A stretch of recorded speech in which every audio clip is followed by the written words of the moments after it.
It's Sunday, August 6, 2023. I'm Anthony Davis. Welcome to The Weekend Show, where we take a deep dive into the news of the week. You can support my work and independent journalism at patreon.com/5minutenews. Our guest today is an American historian and cultural critic. She is a scholar on fascism and authoritarian leaders and a professor of history. She's author of 5 books, including Strongmen from Mussolini to the Present. She also writes a regular Substack newsletter entitled Lucid. Ruth Ben-Ghiat, welcome back to The Weekend Show. Thank you. I'm pleased to be here. Now, it's been a very interesting week. Donald Trump pleading not guilty to charges that he orchestrated the plot to overturn the election. The indictment, 45 pages, compelling. Jack Smith sitting there looking at him, and he glanced back. I mean, this is surreal. And for somebody like you who has studied Donald Trump and writes about authoritarian leaders, I mean, what was the mood like in your house? Was it celebratory? Yeah, I think I was very moved in that this wouldn't be happening in many countries around the world because it can't happen if you don't have a democracy. So that's the fundamental thing. I also thought it was very interesting that the indictment talked so much about his propagandizing, the lies he spread. And I had actually just published a piece in my Substack about how I think we underrate him as a propagandist and how effective he's actually been at that. So those were some of the initial reactions I had. So Donald Trump pleaded not guilty on Thursday to charges that he orchestrated a plot to try to overturn his 2020 election loss in what US prosecutors call an unprecedented effort by the then president to undermine the pillars of American democracy. The indictment is 45 pages long. Jack Smith accused Trump and his allies of promoting false claims the election was rigged, pressuring state and federal officials to alter the results, and assembling fake slates of electors to try to wrest electoral votes from Joe Biden.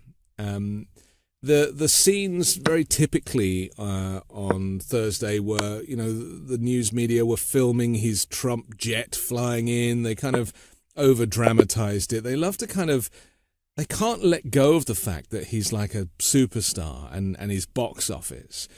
That I find that personally very frustrating because to me he's a criminal and a fascist, and yet Why doesn't America kind of still celebrate him despite knowing that, these crimes are so clear, there's so much evidence against him? What is it about the American psyche that seems to, ambulance chase Donald Trump wherever he goes? Yeah, I don't know if it's always celebrating him, but it's paying him so much attention that it feeds into his kind of personality cult. And it's interesting that, he was in New Jersey. He wasn't anywhere near Washington. And he could have just phoned it in on Zoom. That was an option for him. But of course, there's no spectacle of victimhood. And if you do that, and there's two things. Donald Trump is extremely savvy at exploiting moments of spectacle. He's a media guy. So there's both the victimhood, but he also has to seem like the president for the millions of deluded followers who still see him as the president.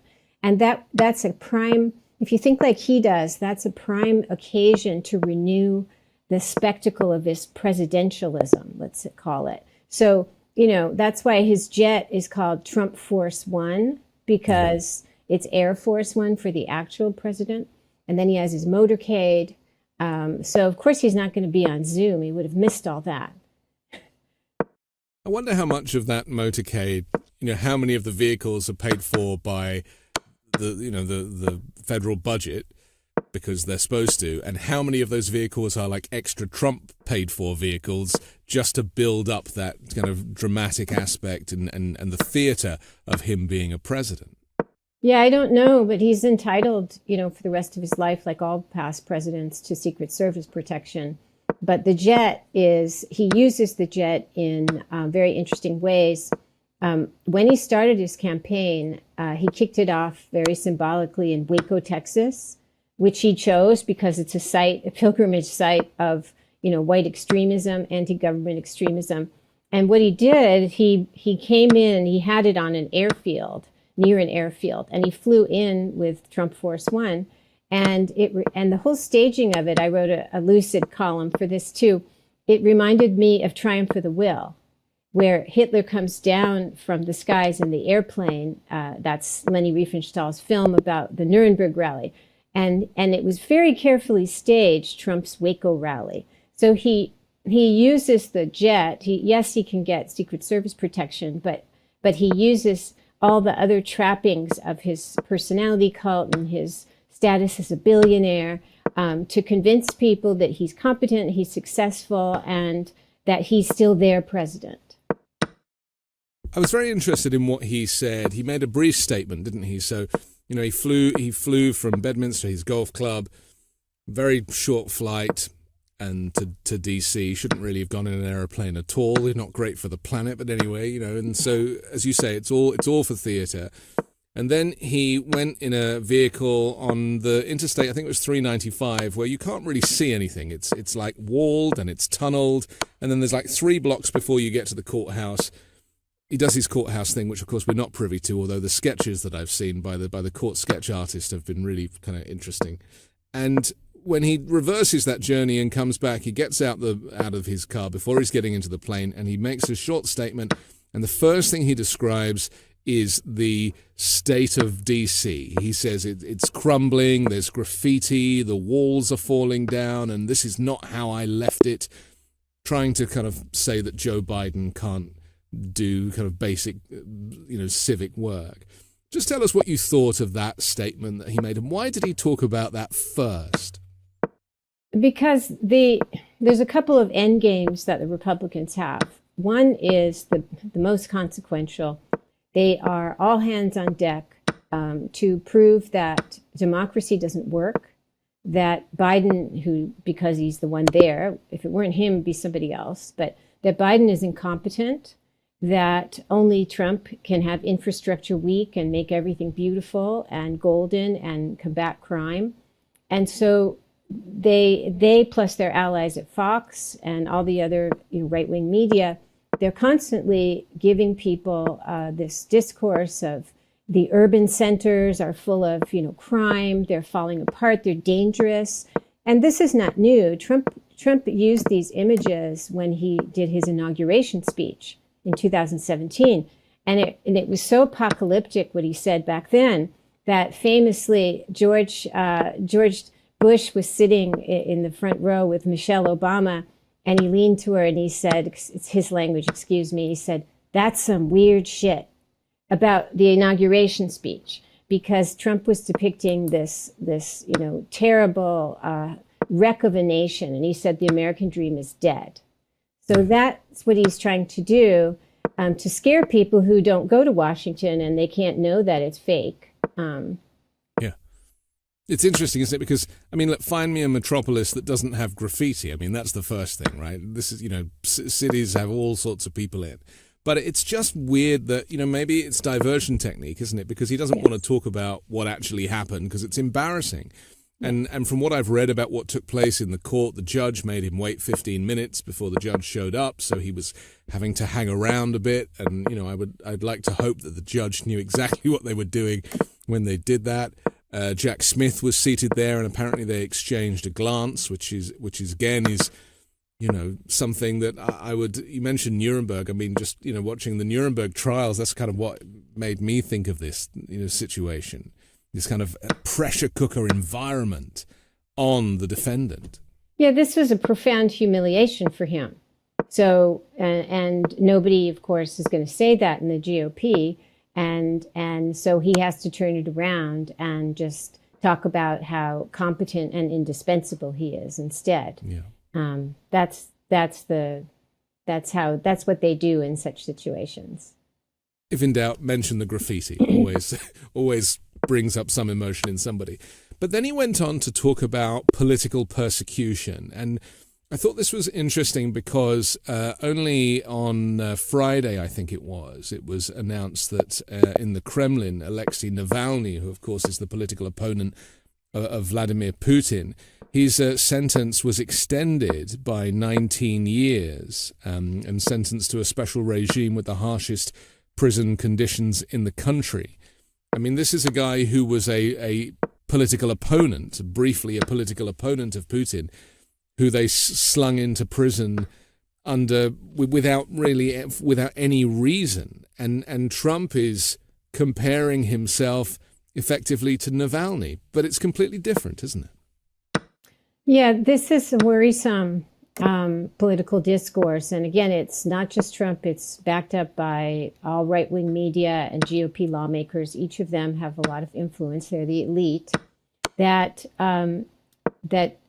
democracy is tyranny, that the real danger of authoritarianism comes from the left, and that the Biden, as Marjorie Taylor Greene puts it, it's the Biden regime.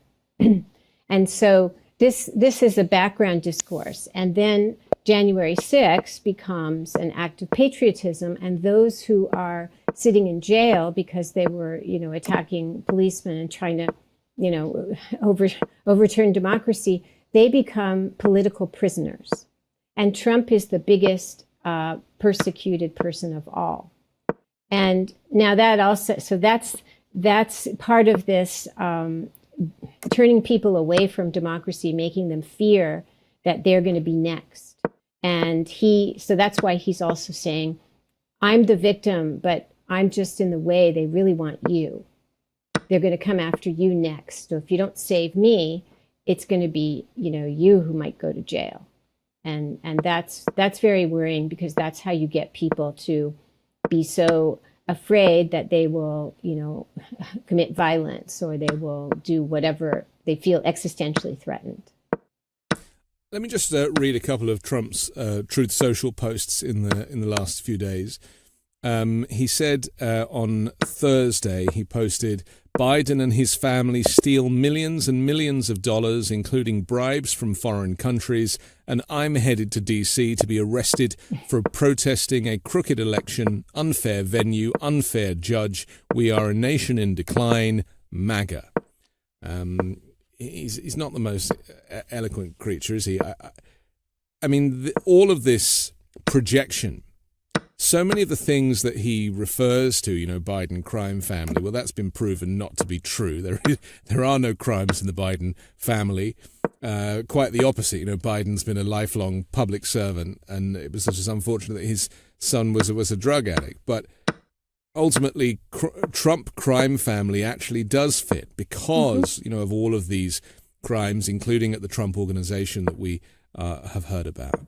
So just talk to me a little bit about the projection and just switching everything, because we could find out what Trump's true crimes are just by reading his own posts, but changing the person. Yeah, this is the classic. Mussolini did this, as did the early communists and later communists and later fascists. And the reason it's very effective is that every successful authoritarian are really good sloganeers. They have slogans. And Trump is a marketer, and he's extremely skilled as a propagandist. He knows how to have catchy phrases. So Biden crime family, all the things, drain the swamp, which, Mussolini was the first person to say drain the swamp, for the same reasons. And then Bolsonaro. So they all use these slogans that are projection, but it works with people because it becomes part of a kind of seamless universe of propaganda and infused with conspiracy theories, so that they are the truth tellers. They are the ones risking their lives to stop the corruption. And in this case, now Trump doesn't invent all these things, nor do most strongmen.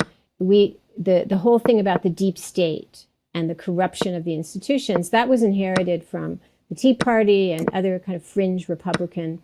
But Trump, he kind of capitalized on it and he personalized it, that it's all about him now, that because he's the biggest victim, the deep state is against him. And that's why he says very ominously, if I come back, we're going to destroy the deep state. It's almost like the deep state, which is basically the federal government. He wants to dismantle the federal government, including the Justice Department. And any department, an individual that has wronged him, he will seek retribution, which is why another Trump presidency would be way worse than what we saw last time, undoubtedly. Another of his posts on Thursday, he said, "I'm now going to Washington, D.C. to be arrested for having challenged a corrupt, rigged and stolen election. It is a great honor because I am being arrested for you. Make America great again." You mentioned it, but let's talk a bit more about this idea that he's carrying the can. He's basically put the crime onto his supporters. They're paying his legal bills, as we just discovered, to the tune of $40 million. And yet it's a weird grift to play, isn't it? Because it doesn't really make any sense if you were to analyze it. Why he's doing the time, yet they did the crime. What does he really mean? Yeah, he's doing the time, they did the crime. Well, first of all, it's not original. Berlusconi in Italy, who when he was forced out by the Eurozone crisis, he had 27 indictments over him, and he never went to jail. And he used to say he was the Jesus Christ of Italian politics because he was the savior, of course, but he was the martyr because he was taking the hits for them. Yeah. So they all do this, but the reason it works is that, and the reason he does it is that, okay, after a while, he's been doing this victimhood thing for a long time. Now he's getting, not just impeachments, which are already very serious, and investigations, but he's also got these indictments. And it might be easy to think, well, some people are going to think he's just got too much baggage and they get tired of it. It's too much chaos, too much of a circus. And there are Republicans or independents who get sick of him. So he has to up the ante. And the way you do that is by making these people feel that they are personally threatened. So it's not just that he's the victim, because they could say, fine, I'm sick of him, let him be the victim. I'll go for Ron DeSantis or whoever. He's got to tell them to keep the bond, keep them tethered to him and loyal. He's got to make them feel that he stands between them and the apocalypse. And so he's taking the hit for them. And that's why it's imperative that they vote him back into the White House so we can take care of this once and for all and protect them. It's so interesting to me because, I've been saying quite a lot recently that Trump's presidency didn't benefit any of his supporters to any tune whatsoever. There was this $1,000 check, this kind of rebate, tax rebate, which happened early on with the Trump signature on the check, which was like a stunt to bribe people into thinking that they would be, winning like lottery money while he was the president. But other than that, what I've really come to the conclusion is that it just gave people license to be a bit racist. Just to know that, well, if the president is as rude and aggressive and abusive and goes to police events and tells police, don't worry about them hitting their heads when they get in the back of the car. Do you remember that one? That was, quite frightening. But that was a dog whistle to the police, that brutality was acceptable. I mean, these people, it's a bit like turkeys voting for Thanksgiving, isn't it? They're basically trying to bring back a guy who doesn't serve them. The tax breaks are for the top 1%. The brainwashing is so much so that they really have been used. And I'm just hoping that there's going to come a moment where they might realize that. Do you think this event, this arrest, this arraignment, this upcoming court case might be the thing that makes people realize that they've been sold a lie? Probably not, unfortunately. Yeah. Because it's always bad news. Sorry. It's okay. Because he's, again, as a propagandist, he set up this narrative groove so that everything that happens fits into it. And the bigger the stakes, the more he is persecuted. And so you're going to see, and again, it's not just him, it's all of his enablers who have a lot of power, the senators, the most important people in the nation, supposedly, are going to be backing him up on all of this. And in general, it takes, this is the sad, you put your finger on the saddest thing about authoritarians. They have a use and discard philosophy with their followers. And that's not just the kind of masses who go to the rallies. And remember that older people, we discovered that most of his kind of contributions now are coming from retired people. And they're not remembering that, during the last campaign cycle, there were these famous incidents where he had rallies at night, and he left these elderly people out in the cold in the Midwest, and they didn't care what happened to them. They didn't arrange for any transport. So they're literally leaving them stranded. But every authoritarian uses people to get to power, important people, and then throws them under the bus. And they couldn't care less about their followers. Indeed, some of them despise their followers. They see them as dupes. And that's where early on Trump had said, I could run as a Democrat, but Republicans are more stupid. That's a misquote, but that's what he said, that it was better for him to run as a Republican because they were more stupid and they would believe his lies, basically. There's a video that I saw a couple of weeks ago of him on his way to a radio interview, but he's like backstage at one of his rally event spaces, and he's walking through with his security detail, and there's a whole bunch of his supporters like waiting back there to kind of meet him, and he does this kind of thing with his arm that suggests he wants this great unwashed moved aside. He doesn't want to get near these people, and then he like stands back and he's like, oh my God, like I'm actually coming up close. I mean, he never goes near his base. I mean, these are the last people that he would ever want to engage with. Well, this is why, and I talk about this in Strongmen too. They not only they in the endings chapter that they despise the people who love them, but they also construct. They stay as far away as they can, so they construct these bunkers. Mar-a-Lago is Trump's equivalent, palaces, compounds, because they're afraid of people too. They're afraid of them. They're afraid they're going to turn on him if they discover that he's lying to them or he's, ripping them off. I always think of Representative Zoe Lofgren, who was on the January 6th committee, and she said the big lie was the big ripoff.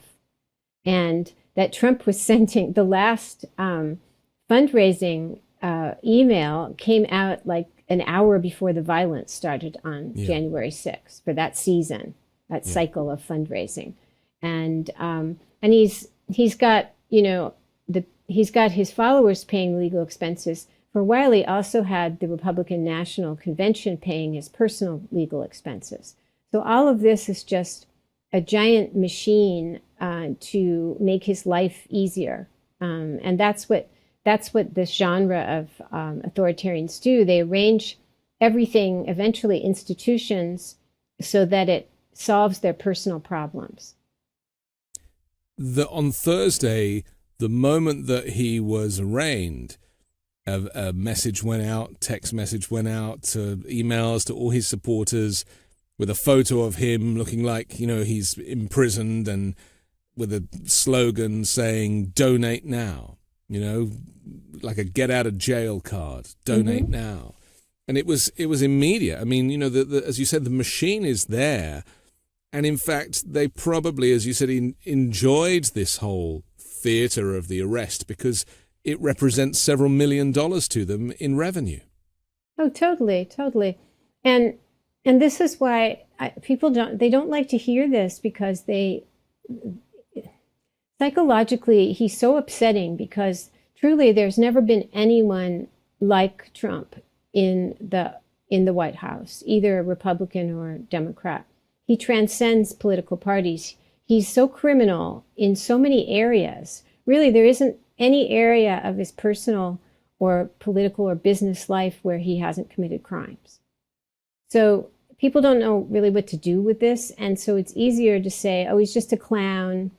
We don't have to take him seriously. And so when I say that I think he's one of the most important propagandists of the early 21st century, people think I'm crazy. But consider this, that I don't know of another instance where somebody in a democracy with a very open media environment was able to pull off mass deception on this scale. He convinced, I don't know the exact number, is it 50 million, is it 40, is it 60 million, but a lot of people, again, in a democracy with lots of choice of what they read and watch, he convinced them that they shouldn't believe their own eyes and ears, and they should think that he won the election. I don't know of anyone else who's done that. Now, even Berlusconi, who had a cult and did many of the same things, he owned all the private TV networks in Italy. And of course, he gave them to his kids as a kind of, he still controlled them. But so Berlusconi had enormous, and he owned all the TV advertising. Now, Trump didn't even have that, and yet he's such a good propagandist, such a good sloganeer, and he had help, but so did Berlusconi. So he's not to be underestimated in any way. We have to take a quick break for our sponsor, but I want to come back and talk about fascism and how we connect the kind of historical fascism to the kind of fascism that Donald Trump represents here on The Weekend Show. Did you know that your temperature at night can have one of the greatest impacts on your sleep quality? If you wake up too hot or too cold, I highly recommend you check out Miracle Made's bed sheets. Inspired by NASA, Miracle Made uses silver-infused fabrics and makes temperature-regulating bedding, so you can sleep at the perfect temperature all night long.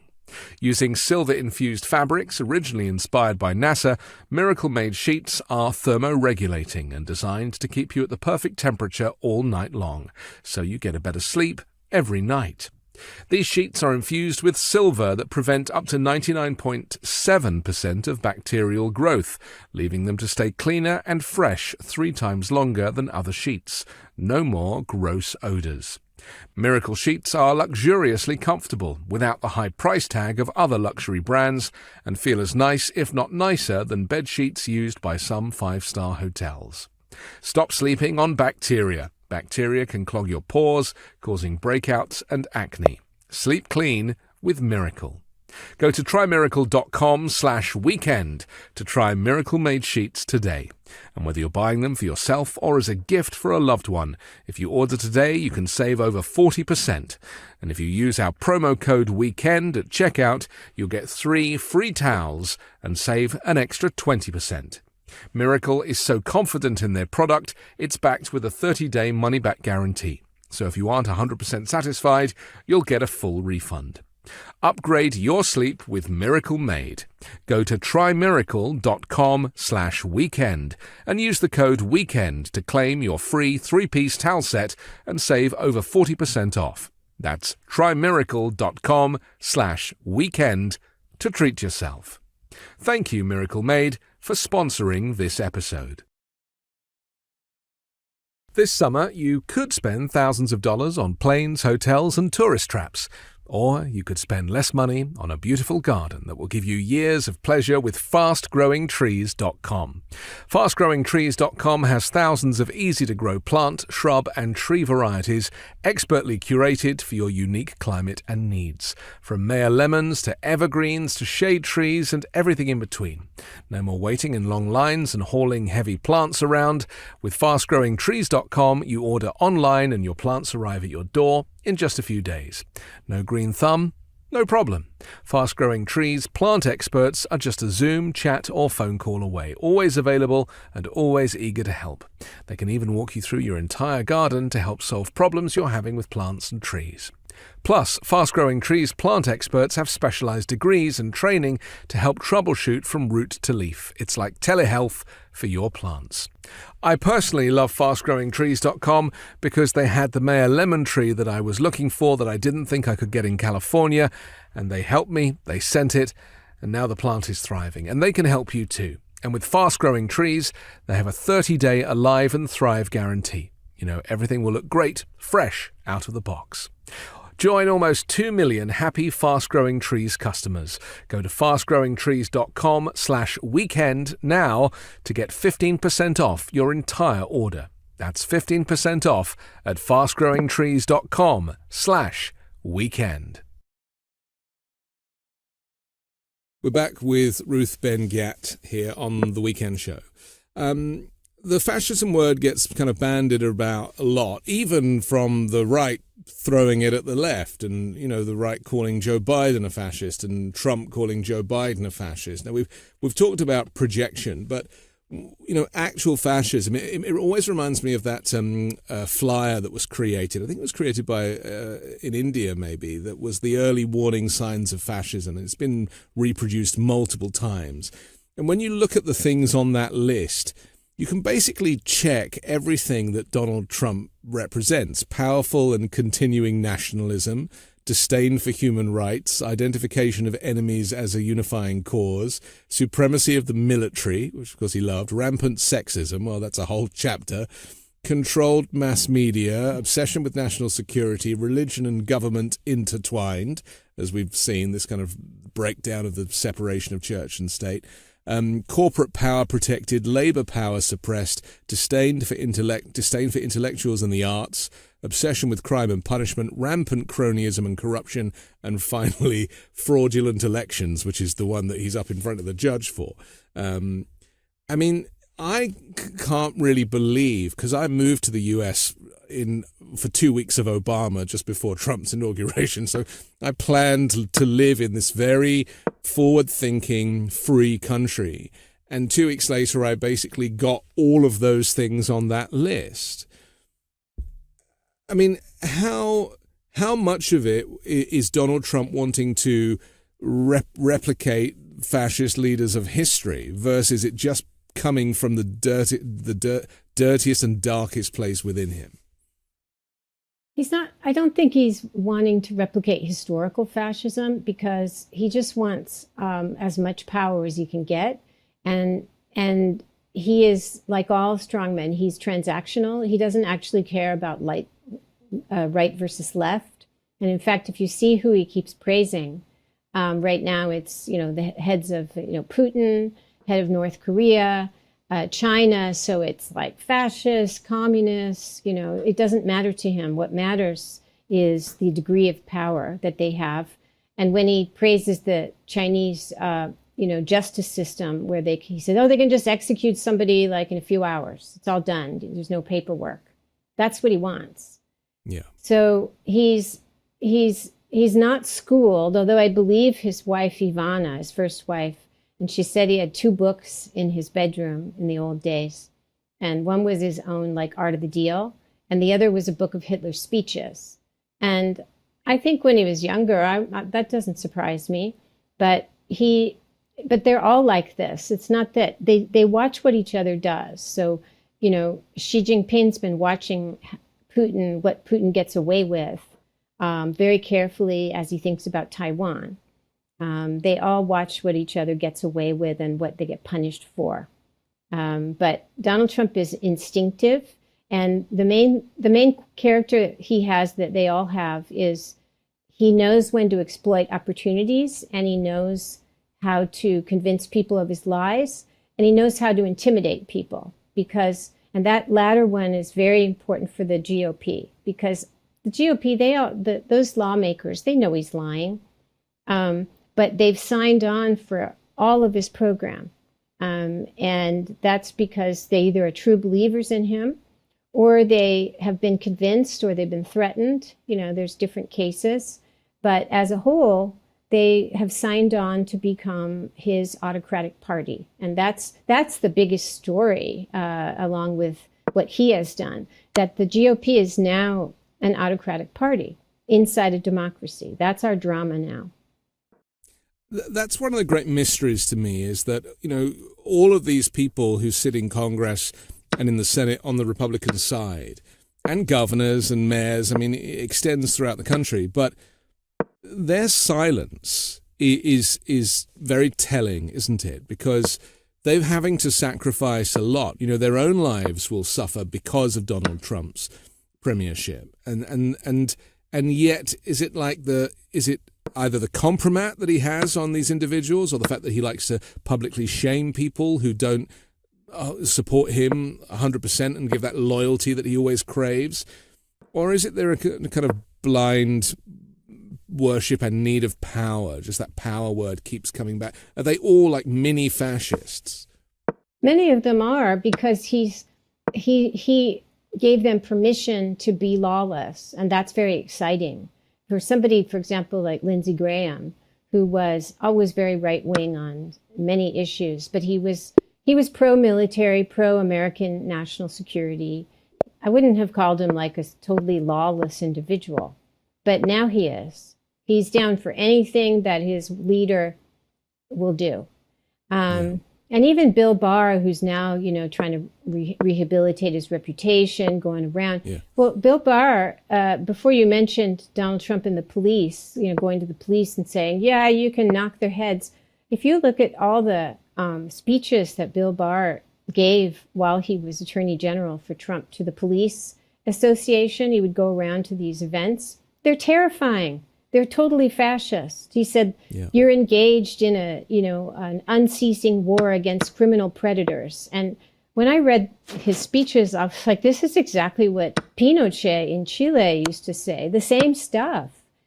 So they all signed on for their own reasons. And I think, and many have been intimidated, but somebody like Bill Barr, they actually share many of the same ambitions, even if they're now going on TV trying to separate themselves from him. It's frightening, isn't it? Because wasn't he an AG under a previous administration as well? Yeah. Yes. So it's like this has been around for years. Yeah, and a lot of these people, because they were very important people, and I guess they still are. They get prime time to come on and be the good person and say, "Oh no, Donald Trump is lawless," But we're forgetting. That's why I have all this documentation of Barr and others and strongmen, because I had a feeling that we would need to remember. I didn't know what would happen. Yeah. I didn't know what would happen, but part of the dynamic is that you're encouraged to forget all the complicity. One of the biggest fears of Trump supporters and MAGA Republicans is that the Democrats are going to turn the U.S. communist. And they talk about this all the time. They're the communists. They're going to make this communist. And I don't think any of them know what communism means or what it really stands for. And obviously it's complex because, the Chinese Communist Party uses the word communist as a distraction, doesn't it? It's not really a communist party at all. But people don't realize that, and Trump uses the Chinese Communist Party, Marjorie Taylor Greene, they say that word as often as possible to put fear into people.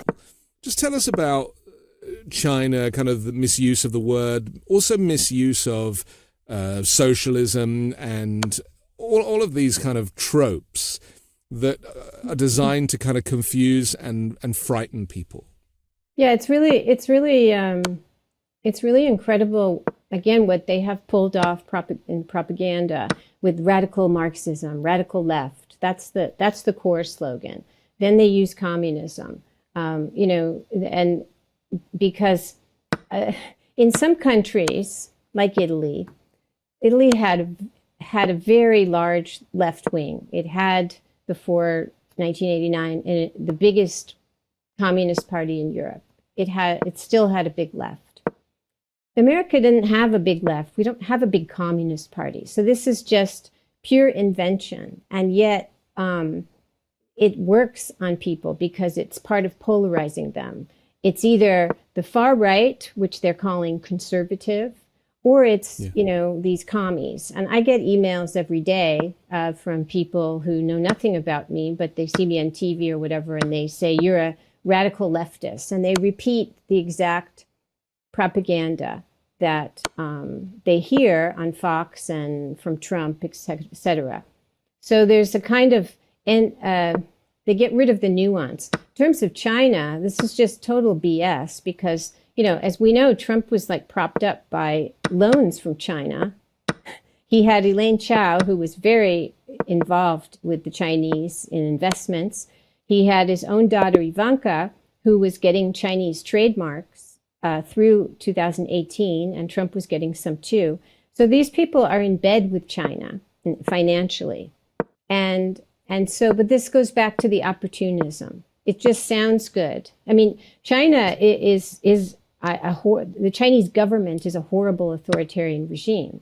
And it's doing a huge amount of damage all over the world, in my opinion, as a scholar of authoritarianism. But they're using this in this totally old-fashioned, fascist way that you've got to have commies as your enemies in order to get people over to the right. That's the playbook. It's very interesting, isn't it? Because, what I've learned of American English, it's very kind of literal. And it does differ from British English, which I grew up learning, right? And it's very literal. Like, these are eyeglasses in America, whereas I just call them glasses. And so I've always found that very interesting. And so when it comes to phrases like Marxism and socialism and communism, there's no room for nuance. And I do think that that's kind of something that, it's not very helpful when you're dealing with an authoritarian character like Trump, who is throwing these things around. People are not interested in taking the time to see how these words have evolved over the years. And in fact, I just saw the Oppenheimer movie, which half of that film is them, hunting down communists in America. Mm-hmm. Yeah, it plays on McCarthyism. And so this is what Trump is doing. He's taking this authoritarian playbook, which has been everywhere, plus he's resurrecting things that are particular to America, like McCarthyism, the history of Jim Crow, segregation, that particular racist history. And it's all one toxic mix now. That's why he's got the following he does, because he's got so many, and by he I also mean his enablers. They've got so many different constituencies that are, part of their coalition and part of their support, that it's daunting. It's a daunting thing to try and reverse. There was an Ipsos poll out, done this week actually, that suggests that Trump, who's still the Republican frontrunner, that his legal woes have done little to damage his status. 47% of Republican voters said they would support him after the indictment on Tuesday and the arraignment on Thursday, extending his lead over Ron DeSantis. 3/4 of Republicans said they agreed that the charges were politically motivated, showing that Trump's claim that he is the victim of political persecution resonates with his base. I mean, this is part of the problem, isn't it? That when people are responding to a poll, they're faced with their allegiance. Democrats don't put the leader on a pedestal. A Democrat will vote Democrat no matter who it is, whereas these people are very much Trump supporters, aren't they? Mm-hmm. And their allegiance is to one man. Yeah, that's why he's in my book. He's the strong man. He's got a leader cult. And when you have that situation, nobody else can really emerge in the party. Now, Ron DeSantis, considering his personality, which is wooden, he has no charisma, and he's also trying to out-Trump Trump, which is a stupid maneuver. Yeah. He's actually, the fact he's got, even a little bit of support is amazing in my book. But he has no chance. No one can emerge. And indeed, what happens with these overwhelmingly dominant figures is that the system becomes kind of fossilized because it's all about them. And no talent can emerge at the national level unless they become a mini Trump. And in fascist Italy and Nazi Germany, people used to say the mini Mussolinis, the mini Hitlers, little Hitlers. So here we had Ron DeSantis was literally the Trump clone. He made himself, he even used his infant as a prop in his campaign ad where running for governor the first time when he said, I'm a diehard Trump supporter. And he had a picture of his infant crib with a blanket that said Trump, the whole thing. So that's what happens. All you can do is have imitators of the big man. And ultimately, that's terrible for the party. They've set themselves on a course that doesn't end well long term. Let's talk about DeSantis just for a moment, because he, at an event on Thursday, I think it was, he said that under his presidency, Mexican drug cartels would be shot stone cold dead. And he vowed when it comes to federal bureaucrats, he said, we are going to start slitting throats on day one. Yeah, this is, I was going to say it's unbelievable. It's terribly sad and terribly dangerous because I have a piece in Lucid about him feeling he has to be the macho predator.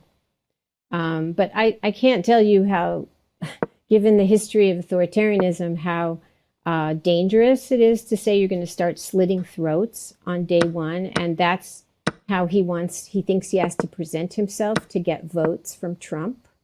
That means that the entire GOP has been converted to this kind of lawlessness. He's talking like a gangster, like a mafioso. Yeah. Trump is a mobster, and DeSantis is a wannabe mobster. And so what happens, unfortunately, for the culture, for the nation, is that you can only get ahead if you are a mobster type person, if you will break the law. That's why we have 1/3 of the Republican House are election deniers, because election denial, it's not just saying I'm not going to believe this fact, it's corruption. It's refusing to acknowledge a free and fair election. It's corruption. So slowly, well, they've already been compromised by his big crimes, but he's creating the circumstance for the GOP to be a party of criminals. And that's why you get DeSantis thinking it's a good idea that we're going to slit their throats. I mean, it's terrifying. And I'm not easily scared because of the people I personally, I'm not scared, but it's terrifying for us as a nation.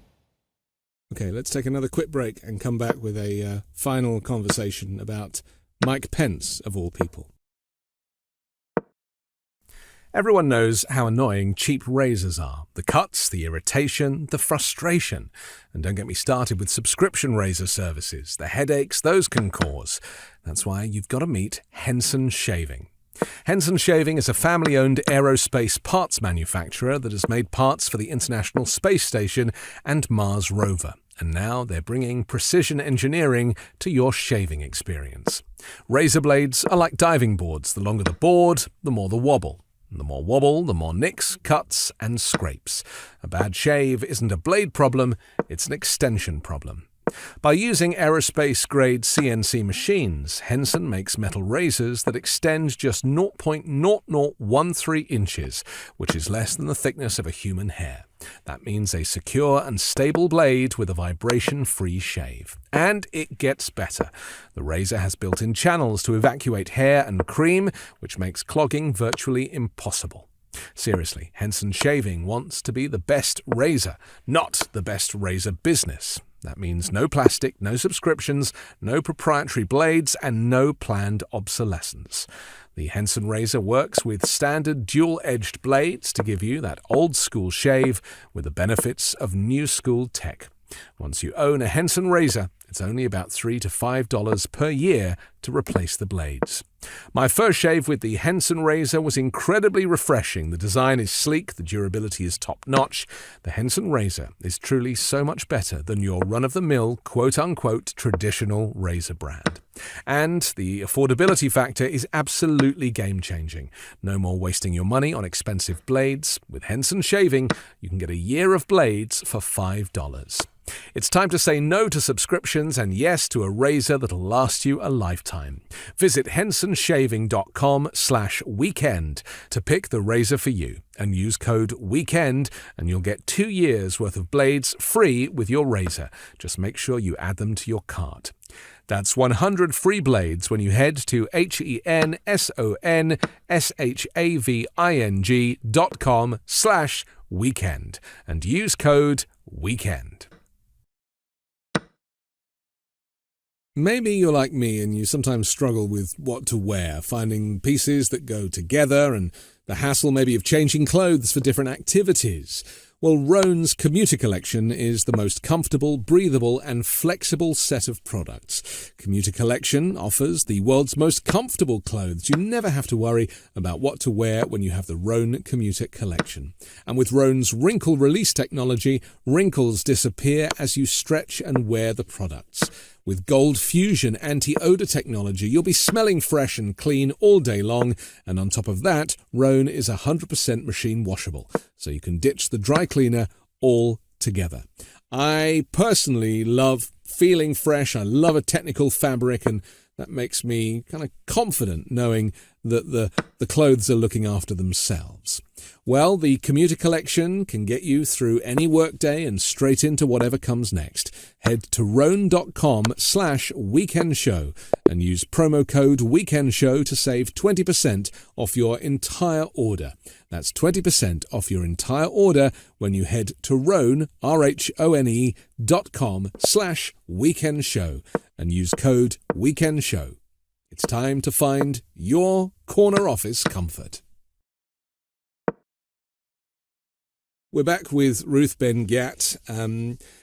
People now, off the back of Trump's arrest and arraignment, have started to kind of be a little bit more explicit, including former Vice President Mike Pence, who was interviewed in a kind of ad hoc way and basically said that Trump told him to overturn the election and he refused, and he chose the Constitution over one man.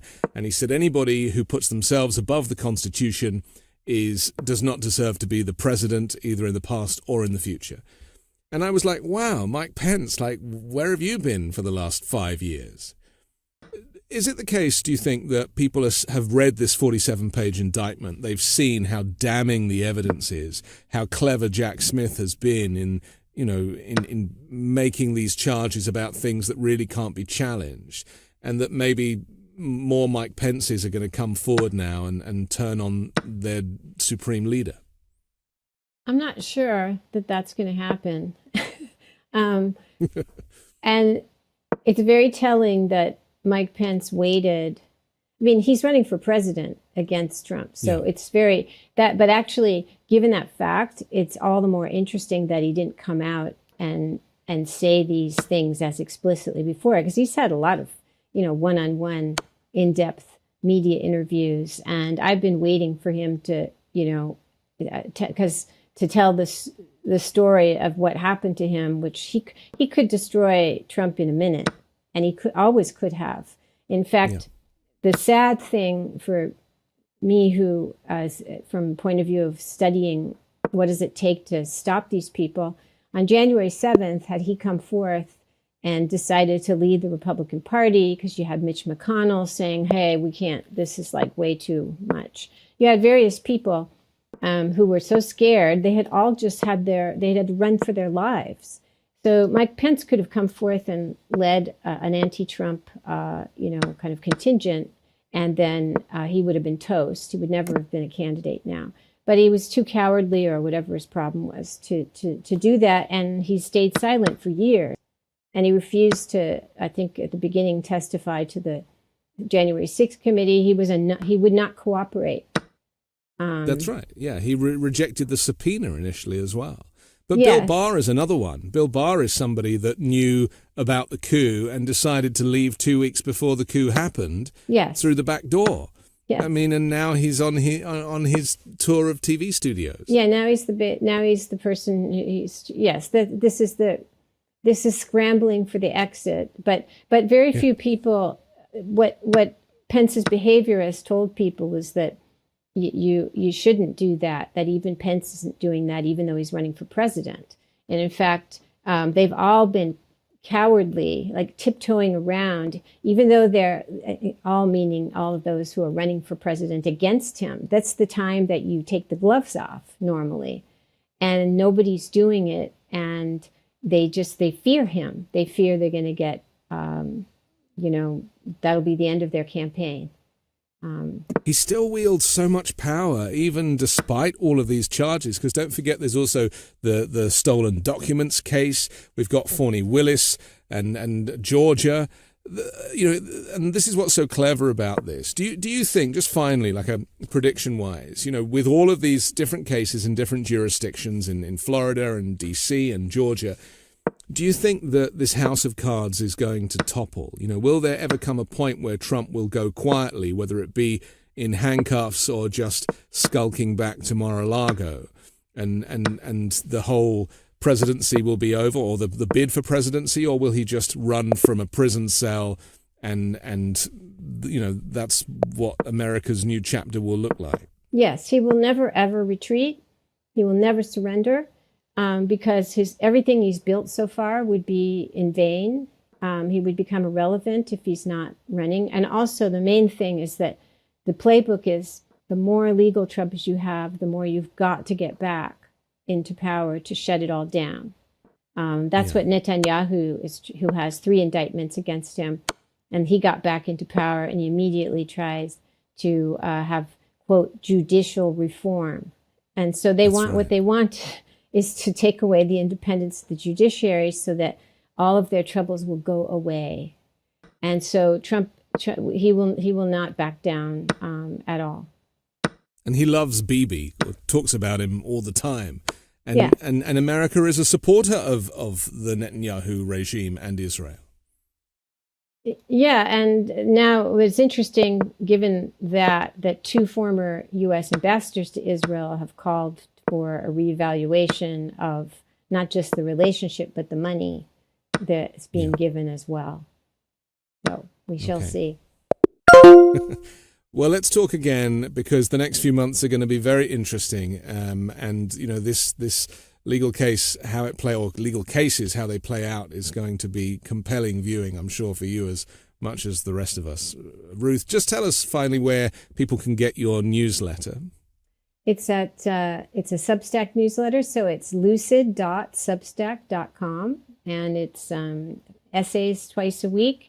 And if you become a paying subscriber, I have these weekly live Q&As, which are very popular, where I answer questions and we have great discussions. Amazing. Ruth Ben-Ghiat, thank you for joining us. I'm Anthony Davis. Don't forget to support me at patreon.com/5Minute News and download the daily 5-Minute News podcast, which drops every morning.